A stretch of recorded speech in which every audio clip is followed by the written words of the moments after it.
무엇인가 할 때 습관이라는 것이 있는데 습관은 좋을 수도 있고 나쁠 수도 있습니다. 습관은 인간을 발전하게 만들기도 하고 발전하지 못하게 만들기도 해요. 그 차이는 매 순간순간 최선을 다하느냐 최선을 다하지 않느냐 하는 겁니다. 최선을 다하는 습관은 발전을 가져오지만 최선을 다하지 않는 습관은 오히려 퇴보를 가져올 수도 있다라는 거죠. 그래서 매일매일 새롭게 살아야 합니다. 좌정관천이란 말이 있죠.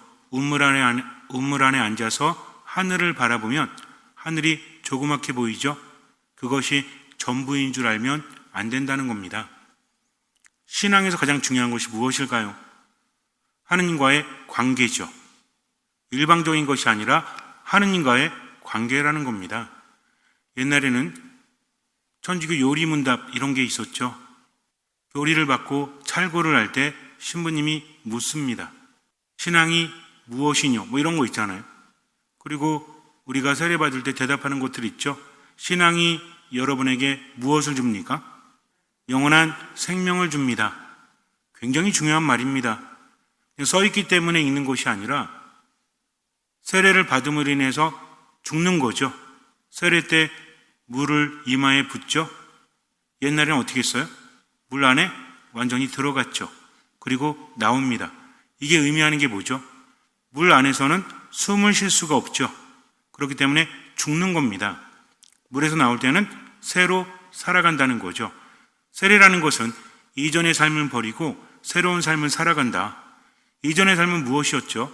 여러 가지 있을 수 있죠. 가장 중요한 것은 이전에는 하느님을 몰랐고 하느님 안에 머물지 않았다. 그런데 이제는 하느님을 알게 되고 하느님과 함께 살게 되었다.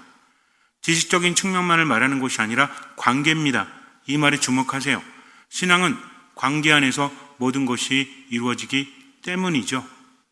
세례를 받음으로 하느님을 몰랐던, 하느님 안에 머물지 못했던 내 삶은 이제는 죽었고 새롭게 하느님 안에서 그분을 따라서 살아간다.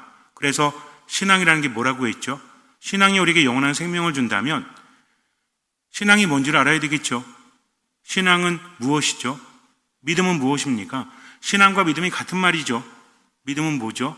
여러 가지로 우리가 표현할 수 있겠지만 그 중에서도 라틴어 어원이 가장 와닿는 거다. 가장 잘 설명하고 있다. 저는 그렇게 생각을 합니다. 신앙이라는 것은 내 심장을 하느님께 드리는 거다. 어원이 그거예요. 그래서 믿음이라는 것은 내 심장을 하느님께 드리는 거니까 생명마저도 하느님께 드린다. 그렇다면 어떻게 해야 돼요? 심장이라는 것은 우리의 모든 것이죠.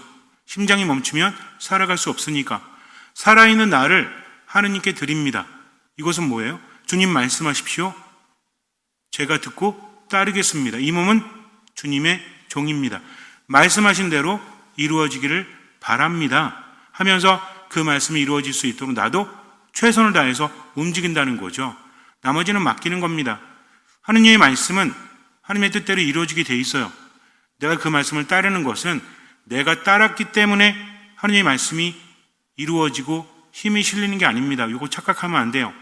내가 따르지 않아도 하느님의 말씀은 이루어지게 되어 있다. 다만 따른다는 것은 무엇입니까? 그 말씀에 포함이 된다는 거죠.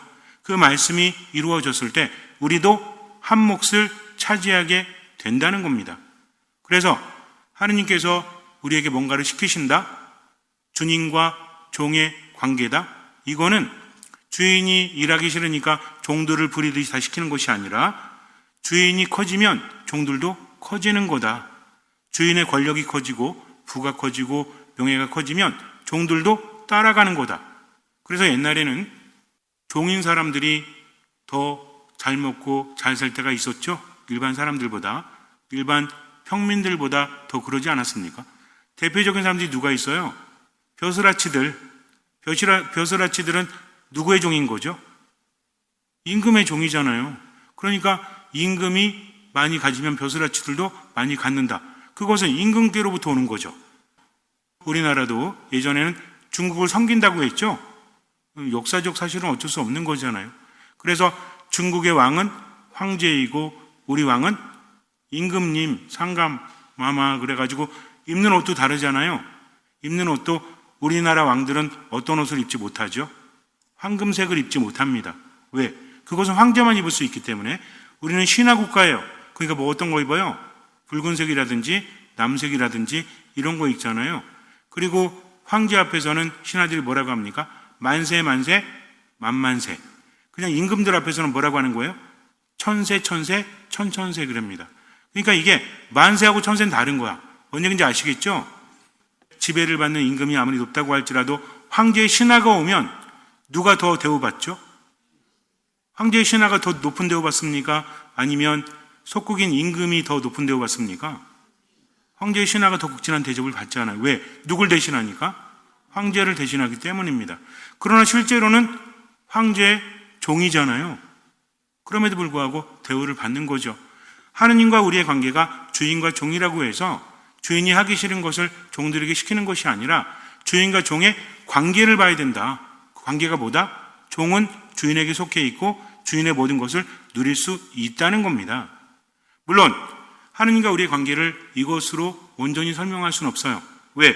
그분은 우리를 위해서 모든 것을 내어주셨기 때문에. 그분은 어떻게 비유합니까? 우리가 하느님을 섬김에 있어서 우린 종입니다라고 하는 것은 뭐예요? 그분에게 속해 있고 그분을 따릅니다.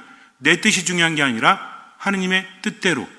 예수님도 그러셨잖아요. 겟세마네 동산에서 어떻게 기도하십니까? 아버지 이 잔을 제게서 거두어 주십시오. 그러나 제 뜻대로 마시고 아버지 뜻대로 하소서 하면서 모든 것을 맡겼죠. 그분의 뜻을 실천합니다. 내 뜻이 아니라 아버지의 뜻대로. 그래야만 그분 안에 머물 수 있기 때문에 그래요.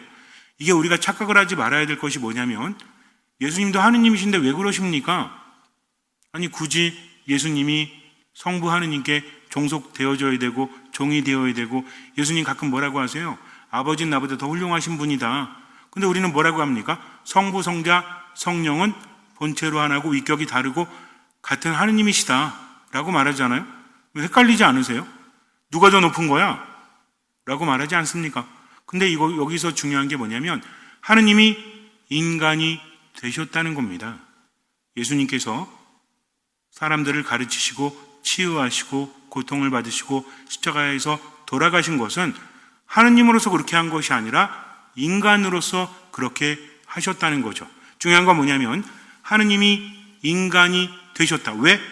하느님께 순명하기 위해서. 이것도 관계입니다. 인간이 못하니까 하느님이 인간이 되셔서 대표로 하신 겁니다. 그러면서 어떻게 하세요? 내가 했으니 너희는 나를 따라오면 된다. 한마디로 말해서 길을 놓으신 거죠.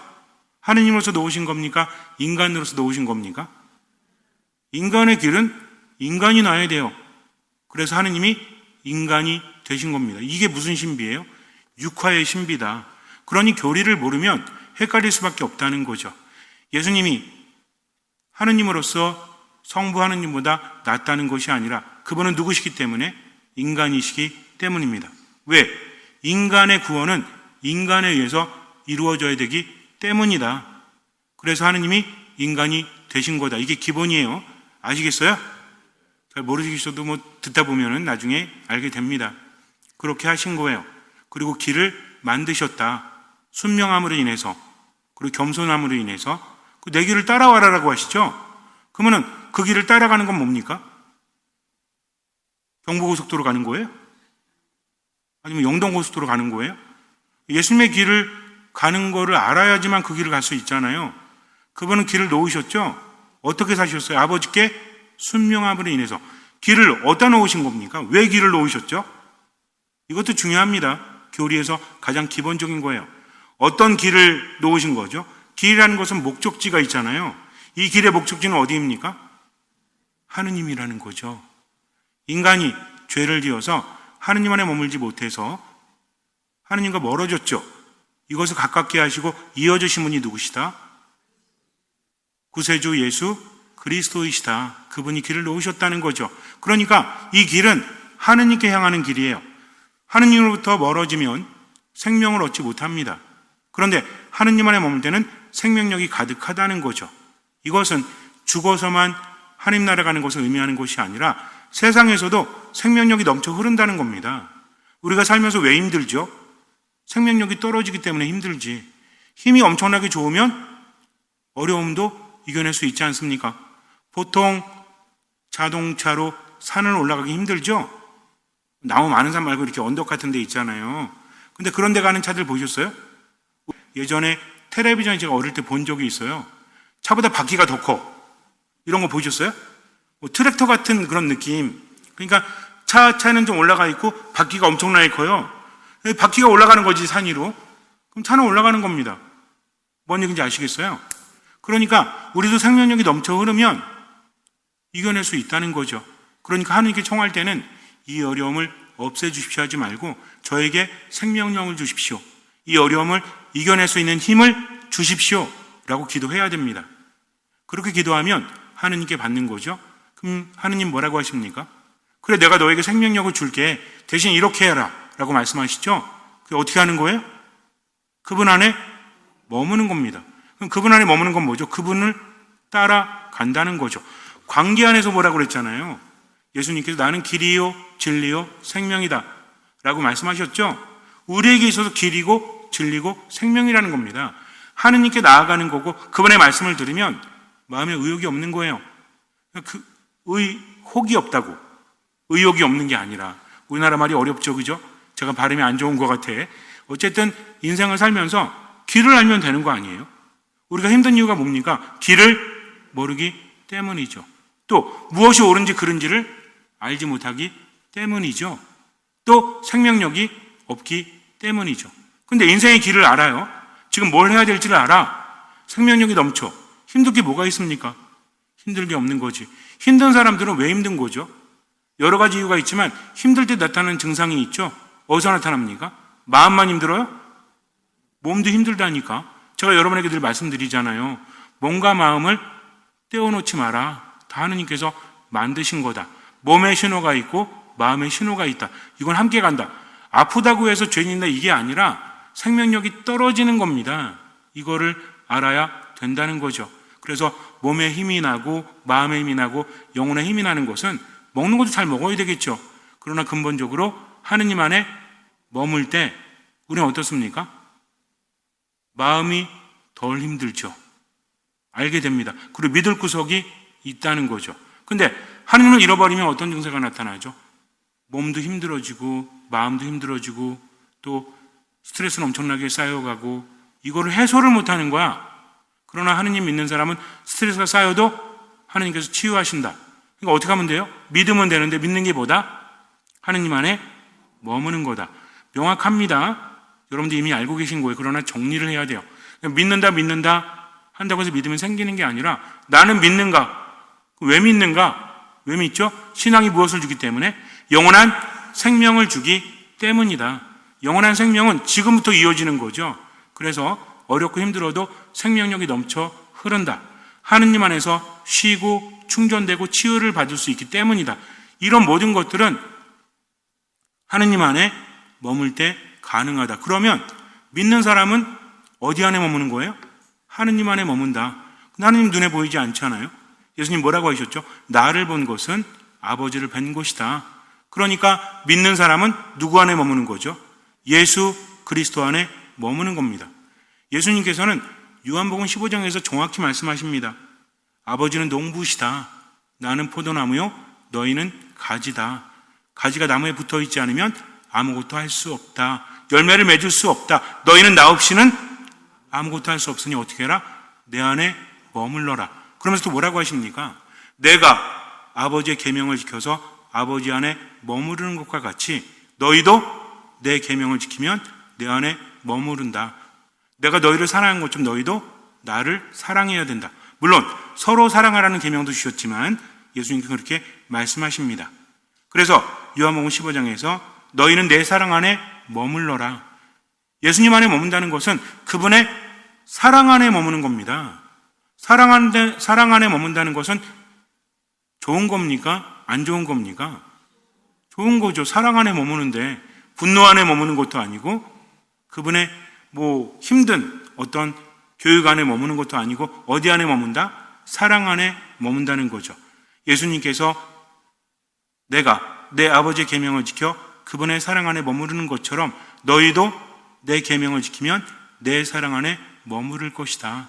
그런데 계명을 지킨다는 게 부정적으로 들리잖아요. 아닙니다. 계명을 지키는 건 뭐예요? 그분의 사랑 안에 머문다는 거죠. 내가 너희에게 이 말을 한 이유는 내 기쁨이 너희 안에 있고 또 너희 기쁨이 충만하게 하려는 것이다. 부담스럽게 하려고 하는 게 아닙니다. 그분의 계명을 지키면 그분 안에 머물고 그분께로부터 뭘 얻는다? 생명력을 얻기 때문에 이 세상도 힘차게 살아갈 수 있다는 거죠. 우리가 밥을 먹는 것도 수고로운 거죠? 그렇지 않아요? 밥 먹는 것도 에너지가 필요한 겁니다. 에너지가 없으면 밥도 못 먹어. 가끔 그런 생각하죠. 그냥 알약 하나 먹고 밥 안 먹었으면 좋겠다. 근데 이것도 가끔 생각하는 거잖아요. 먹는 게 단순히 배만 채우려고 먹습니까? 먹는 뭐가 있죠? 즐거움이 있는 거잖아요. 그래서 인간이잖아요. 그죠? 그래서 맛있게 먹으려고 하죠. 동물들이 맛있게 하려고 하는 거 보셨어요? 강아지한테 사료 줬더니 잠시만요. 여기 맛소금 조금 더 주시고 후추 좀 더 주시고 파도 좀 송송 썰어서 넣어주세요라고 해요? 아닙니다. 근데 인간은 어때요? 인간은 맛있게 먹으려고 합니다. 그래서 어떻게 해요? 더 많은 돈을 주고서라도 좋은 분위기에서 맛있는 것을 먹기를 원하지 않아요. 먹는 즐거움도 있다는 겁니다. 마찬가지예요. 그분의 계명을 지킨다는 것은 계명을 지키는 수고로움도 있지만 그로 인해서 얻는 것이 더 많다. 왜? 그분의 사랑 안에 머물기 때문입니다. 그래서 어떻게 해야 돼요? 그분의 말씀을 듣고 그분을 따라가야 된다. 자꾸 하지 않으면 뭐가 생기지 않는다? 체험이 생기지 않는다는 거죠. 신앙에 좋은 습관이 서지 않습니다. 그러니까 하느님 믿지 못하고 믿는다고 하면서도 순간순간 어디로 빠져들죠? 자신의 감정 안에 빠져들고 하느님을 바라보지 못하게 되고 그분의 뜻을 실천하지 않게 되잖아요. 그래서 끊임없이 듣는 마음으로 묵상을 하다 보면 그분의 말씀이 얼마나 좋으신지를 삶으로 깨닫게 됩니다. 그리고 체험하게 되고 체험을 통해서 또 깊이 깨닫게 되고 온전히 맡기게 되면서 언제를 살아가요? 지금을 누구의 말씀대로? 하느님의 말씀대로. 왜? 그분의 말씀을 따르는 것이 신앙이요 이것이 나에게 영원한 생명을 주기 때문입니다. 그저 온전히 그분을 믿고 살아가는 거죠. 근데 뭐 하지 않으니까? 실천하지 않으니까 체험이 없고 체험이 없으니까 좋다고 말하면서도 선택하지 않는 겁니다. 결국 인간은 뭐예요? 선택을 하느냐 하지 않느냐 이게 중요한 거죠. 아무것도 안 하는 건 신앙 아닙니다. 신앙이라는 것은 하는 거예요. 그분의 말씀에 따라서. 왜? 그분을 신뢰하기 때문이죠. 그러다 보면 뭐가 생긴다? 점점 지혜가 생기고 점점 지식이 생기고 이게 성령의 은사잖아요. 성령의 몇 가지 은사? 7은 몇 가지 열매? 9가지 열매. 이거 여러분들 성령 강림 대축이라만 보지 말고요. 한번 읽어보세요. 하느님 따르면 어떤 지식이 생기고 어떤 지혜가 생기는지 어떤 은혜가 생기는지 그리고 어떤 열매가 맺어지는지 하느님 안에 머문 사람은 평화를 누립니다. 기쁨이 있다는 거죠. 왜? 그분 안에 머물기 때문이다. 근데 중요한 건 뭐다? 선택이다. 그분을 따라가는 거죠. 뭘 내려놓고? 내 자신을 내려놓고 그 길을 가기 위해서 필요한 게 뭐다? 겸손과 순명이기 때문이다. 근데 이런 것도 외우기 어렵잖아요. 우리는 한 가지 알고 있죠. 어떤 마음? 듣는 마음으로 따라가는 겁니다. 매 순간순간 최선을 다하면서 이게 중요한 거예요. 그냥 그래요. 하느님 믿으면 영원한 생명이 있고 좋은 일이 있으니까 미사 참여해야지, 말씀 묵상해야지, 봉사해야지 이게 끝나는 게 아니라 매 순간순간 듣는 마음으로 그러면서 뭘 다합니까? 최선을 다하는 거죠. 그렇게 하지 않으면 신앙은 뭐가 됩니까? 그냥 습관이 되는 거예요. 위선이 됩니다. 가식적인 게 돼요. 근데 신앙은 뭐다? 하느님을 따르는 거다. 나를 내려놓고 그러다 보면 어떻게 됩니까? 놓치질 않죠. 나에게 오는 기회를. 하느님을 따르다 보니까 내가 기쁘고 행복하고 평화로운데 필요한 세속적인 것도 그분이 주시는구나 라고 생각을 해야 되는 거예요. 그냥 막연하게 하느님께 많이 바치면 많이 주신다며 그러니까 내가 오늘 이번 달은 1,000만 원 바쳐야지 이번 달은 1억 원 바쳐야지 그럼 돼요 안 돼요? 이러면 안 돼요. 중요한 건 내가 얼마큼 줬으니 하느님도 얼마 주셔야지 라는 딜을 하게 되면 나는 바쳤는데 안 주셔. 그럼 어때? 왜 안 주세요? 돈 바쳤는데 이런 사고방식이 안 됩니다. 중요한 건 뭐예요? 매 순간순간 하나님의 뜻이 무엇인가 하면서 그분 안에 머무는 거죠. 내 모든 것은 그분의 것이구나 하면서 돈뿐만 아니라 내 모든 것을 내려놓고 그분을 따라가는 거죠. 그러면 먹을 것이 생깁니다. 입을 것이 생기고요. 내가 행복했는데 필요한 많은 것들이 생길 수밖에 없다는 거죠. 왜? 그거를 받을 자격이 되기 때문에. 그런 사람의 특징입니다. 이런 사람들은 어때요? 매 순간순간 움직인다는 거죠. 멈춰있지 않고 어떤 선택을 하죠? 하느님의 뜻대로 살려고 합니다. 어떤 마음으로? 듣는 마음으로. 그러니까 원수 사랑하라고 그러면 어떻게 해요? 최선을 다해서 사랑하겠습니다. 그런데요, 저는 감정에 휘둘리고 나약한 존재니까 당신 말씀하십시오. 당신 말씀대로 하겠습니다. 이게 다른 거예요. 안 그런 사람은 어떻게 해? 내가 얼마나 많은 상처가 있는데 어떻게 사랑해? 아니, 아무리 하느님이라도 너무하신 거 아니에요? 내가 죽게 했는데 어떻게 사랑합니까? 화병만 생깁니다. 라고 합니다. 그래서 강요된 사랑은 사랑이 아닙니다. 신앙에 스트레스가 될 때가 있어요. 내가 체험도 없고 깨달음도 없는데 그냥 사랑하라고 하니까 무서운 거지. 사랑 안 하면 하느님께 복도 못 받고 벌 받을까 봐 벌벌 떨면서 억지로 하는 건 뭐예요? 계명을 지키되 이건 뭐 하지 않는 거죠? 사랑하지는 않는 거잖아요. 우리가 그분의 계명을 지키는 것은 그분의 사랑 안에 머물기 위해서입니다. 그분이 모든 것을 내게 주셨기 때문에. 그래서 얼마만큼 하는 거죠? 할 수 있는 만큼. 또 얼마만큼 하는 거죠? 보이는 만큼 지금을 살아가는 겁니다. 감정적으로 힘들 때는 기도가 달라요. 정말 하느님께 맡긴 사람은 이렇게 기도합니다. 주님, 제가 최선을 다했는데요, 제 몸이 힘들어요. 마음이 힘들어요. 영혼이 힘듭니다. 그래도 최선을 다하겠습니다. 그러면 그때부터 내가 바뀌는 거죠. 선택과 변화, 최선을 다함, 온전히 맡김, 기억하십시오. 그래서 매 순간순간 그렇게 살 때 미사가 다르고 말씀이 다르고 기도가 다를 수밖에 없죠. 근데 문제는 뭐냐면 자꾸만 안주하고 움직이지 않으려고 할 때 문제가 발생하는 거죠. 2007년도에 애플이라는 곳에서 아이폰을 만들었습니다. 처음에 아이폰을 들고 와서 사람들에게 딱 보여주니까 사람들이 미쳤다고 그랬어요. 아니, 뭐 내 손 안에 있어도 한 명에도 아니고. 이걸 보여주면서 그 사람 누구죠? 스티브 잡스가 그랬잖아요. 그래갖고 이렇게 보여주면서 이제 컴퓨터가 여기다 있고 이 전화로 그런 얘기 하죠? 전화뿐만 아니라 문자를 보내는 것뿐만 아니라 은행도 이 안에 있습니다. 텔레비전도 이 안에 있습니다. 막 그러니까 뭐라고 그랬어요? 미쳤나 봐. 말이 돼? 라고 했죠. 2008년도에 안드로이드가 나왔어요. 우리가 뭐 전문적인 지식은 몰라도 되는데 유명한 게 두 개가 있죠. 하나는 애플에서 만든 아이폰이 있죠. 지금은 많이 쓰잖아요. 또 하나는 뭐죠? 여러 개에서 쓰는 안드로이드 폰이 있잖아요. 이게 뭐냐면 휴대폰을 움직여주는 OS라고 생각하면 돼요. 오퍼레이팅 시스템이라고 해서 모든 프로그램들을 돌려줄 수 있는 거. 컴퓨터처럼. 사람들이 믿지 못했지만 지금 어때요? 전화로 뭐 합니까? 전화만 해요? 뭐 하죠? 뭘 다 해요, 다 얘기해, 뭘. 맨날 쉽게 살려고 하지 말라니까. 은행도 이걸로 하잖아요. 그리고 뭐 예약도 이걸로 하잖아요. 많은 것들을 할 수 있지 않습니까? 옛날에 핸드폰 갖고 할 수 있었나요? 할 수 없었다는 거죠. 사람들은 믿지 못했어요. 근데 그때 노키아라는 곳이 있었고 블랙베리라는 곳이 있었습니다. 아마 써보신 분 있으시겠지만 되게 이쁘고 고급진 폰들이 있었어. 근데 이 양대 폰이 전 세계 시장을 거의 석권하고 있었어요. 돈을 많이 벌었다는 거지. 애플이 발표하고 안드로이드가 발표되고 나서 젊은 기술자들이 말합니다. 우리도 대비해야 됩니다. 안 그러면 세상이 바뀌면 정말 힘들어질 수 있습니다. 그랬더니 운영진이 뭐라 했는지 알아요? 야, 그거는 젊은 사람들의 한때 유행이고 다 돌아올까 걱정하지 마. 왜? 우리가 이미 40% 50%를 선점하고 있잖아. 무시할 수 없는 거잖아. 라고 말했습니다. 왜? 그들이 돈을 많이 벌고 있었기 때문이죠. 그러니까 거기에 대해서 믿고 싶지 않았던 겁니다. 이게 위험한 거예요. 내가 가졌다라고 생각했을 때 겸손하지 못할 때는 앞이 안 보인다는 거죠. 그래서 선택하지 않습니다. 꾸준히 얘기했거든요. 직원들뿐만 아니라 사용자들도 그랬어요. 이거 너무 좋은데, 이쁘기도 하고 너무 좋은데 좀 이런 기능을 넣어주면 안 됩니까? 귀를 막아버렸어요. 그냥 따라와 라고 합니다.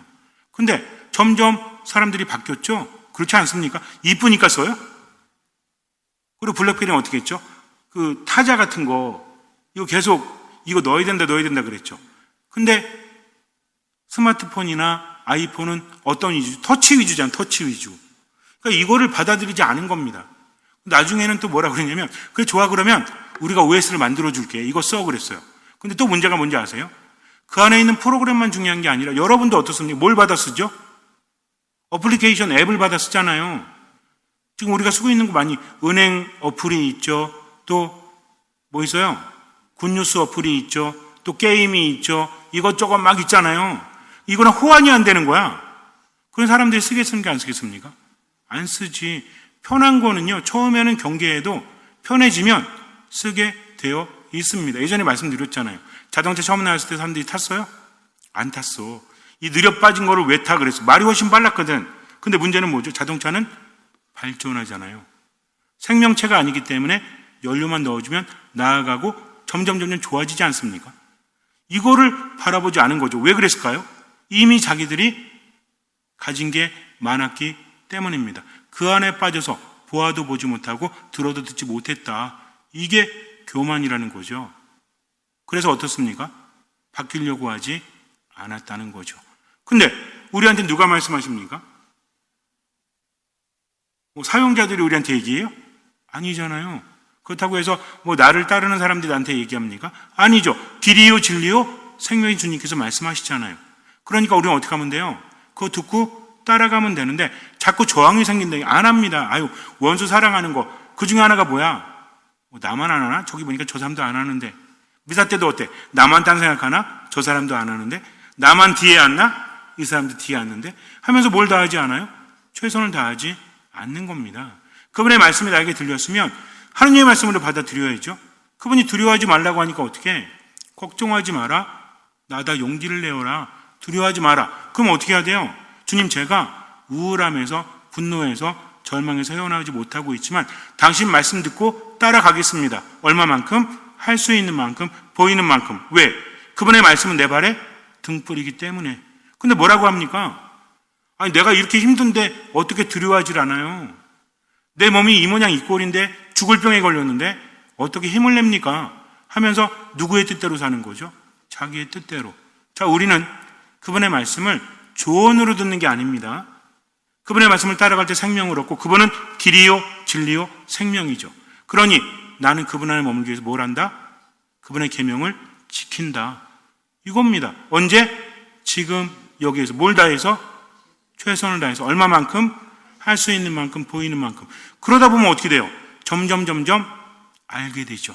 얼마나 좋은지를. 그리고 어떻습니까? 그분을 더 신뢰하게 되죠. 점점 빨라지죠. 더 전문가가 됩니다. 더 깊어지죠. 생명력은 더 넘쳐 흐르겠죠. 이게 신앙이라는 거죠. 그래서 우리는 애쓸 필요가 없어요. 뭐 노키아하고 블랙베리가 그다음 망했어. 5년도 안 가가지고 망해버렸거든. 안타깝죠. 뭐가 안타깝죠? 그동안 돈이 있었잖아요. 그럼 어떻게 쓰면 돼? 투자했으면 되죠. 근데 왜 투자하지 못했죠? 싫은 거지. 이게 얼마 못 간다고 생각을 했지. 그러나 세상은 내 의사하고 상관없이 흘러가게 되어 있다. 그렇다면 신앙도 마찬가지입니다. 자꾸 안 된다, 못한다, 싫다 하지 말고 그분의 말씀이니까 일단 어떻게 한다? 따른다 하면서 해보는 거죠. 그럼 그러다 보면 나중에는 온전히 깨닫고 체험하고 점점 더 깊어지게 된다. 근데 이것은 언제 이루어집니까? 지금 여기에서 어떤 마음으로? 듣는 마음으로. 그리고 뭐한다? 그분의 말씀을 선택하고 뭐한다? 따른다. 얼마만큼? 할 수 있는 만큼, 보이는 만큼. 매 순간순간 이게 깨어있는 겁니다. 깨어있는 건 뭐예요? 매 순간순간 타성에 젖지 않고 그분이 나에게 무슨 말씀하시는지 듣고 따르는 거죠. 나머지는 맡기는 겁니다. 그렇게 미사하세요. 그렇게 말씀 묵상하세요. 살다 보면 늘어질 때도 있죠. 저도 많아요. 막 늘어져가지고 하기 싫어 죽겠는데 힘도 안 나는데 뭘 해야 돼. 그러나 하느님께 받은 게 많잖아요. 그러니 그분을 따라가야 되겠다. 지금은 어둡지만 그분 따라가면 비단에 머물 거다. 우리가 좋아하는 성경 구절도 얼마나 많습니까? 죽음의 골짜기를 간다고 할지라도 나는 두렵지 않다. 왜? 주님께서 나와 함께 하시기 때문입니다. 그러니까 주님 안 계신데 왜 이렇게 삶이 힘들어? 라고 하면 돼요, 안 돼요? 괜찮아요, 하세요. 그러다가 이게 아니다 싶으면 어떻게 해요? 아니구나. 세상이 힘들어도 주님이 함께 하시니까 당신 보고 살겠습니다. 어떻게 살아요? 기쁘게 살겠습니다. 기도하며 살겠습니다. 감사하며 살겠습니다. 듣는 마음으로 나머지는 맡깁니다. 잠시 눈을 감으세요. 요한이 전한 거룩한 복음입니다. 그때 예수님께서 제자들에게 말씀하셨다. 아버지께서 나를 사랑하신 것처럼 나도 너희를 사랑하였다. 너희는 내 사랑 안에 머물러라. 내가 내 아버지의 계명을 지켜 그분의 사랑 안에 머무르는 것처럼 너희도 내 계명을 지키면 내 사랑 안에 머무를 것이다. 내가 너희에게 이 말을 한 이유는 내 기쁨이 너희 안에 있고 또 너희 기쁨이 충만하게 하려는 것이다. 나는 포도나무요 너희는 가지다. 너희는 내 사랑 안에 머물러라. 내가 다 해줄게. 너희는 나 없이는 아무것도 할 수 없다. 라고 하십니다. 예수님은 우리의 조언자가 아니에요. 그분은 모든 것을 아십니다. 세상 사는 게 얼마나 힘들어요. 어떤 선택을 하느냐에 따라서 인생이 바뀌지 않습니까? 근데 이미 정해져 있잖아요. 얼마나 행복합니까? 그분이 해주시는데 그저 따라가기만 하면 되는 것을. 그러니까 혹시라도 그분의 말씀이 부담스럽고 현실과 너무 다르다고 할지라도 믿으십시오. 실천하십시오. 할 수 있는 만큼 보이는 만큼 듣는 마음으로. 그러다 보면 신앙적인 체험이 커집니다. 내 안에 많은 것들이 바뀝니다. 그러니 지금 이 순간 최선을 다해서 살아가십시오. 미루지 마세요. 선택하고 맡기고 최선을 다하고 나머지는 맡기십시오. 할 수 있는 만큼 보이는 만큼. 주님께서는 그 믿음을 보시고 우리 삶에 놀라운 기적을 일으켜 주실 것입니다. 아멘.